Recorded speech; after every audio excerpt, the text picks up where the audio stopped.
Stage پر تشریف فرما حضرات حکم اور صدر جلسہ علم و ادب کے سیدائی دوستوں، السلام علیکم ورحمۃ اللہ وبرکاتہ۔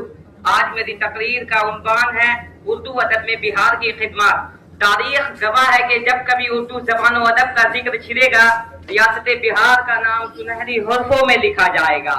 بہار محض ایک ریاست نہیں بلکہ اردو کی تہذیب، اس کی ثقافتگی اور اس کی بالیدگی کا مرکزی شکل ہے۔ یہ وہ زرخیز زمین ہے جہاں کی مٹی سے علم و حکمت کی خوشبو آتی ہے۔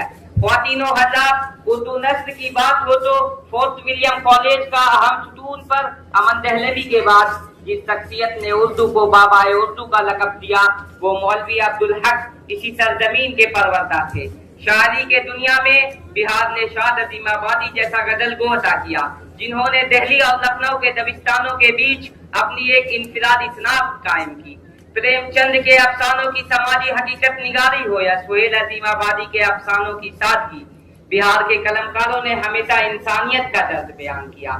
صدر ذیوقار، آج لوگ کہتے ہیں کہ اردو دم توڑ رہی ہے، لیکن میں ضلع کے اس مجمع کے سامنے یہ دعویٰ کرتا ہوں کہ جب تک بہار کی بستیوں میں مشاعرے زندہ ہیں، جب تک یہاں کی خانقاہوں اور مدرسوں میں اردو کی شمع روشن ہے، اردو کو زوال نہیں آ سکتا۔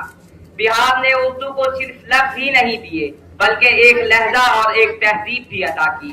وقت کی قلت کے پیش نظر بس اتنا کہوں گا کہ وہ عطر دان سا لہجہ وہ اردو کی مٹھاس، وہ عطر دان سا لہجہ وہ اردو کی مٹھاس، بہار کی مٹی سے ہے اس کی الگ ہی پیاس۔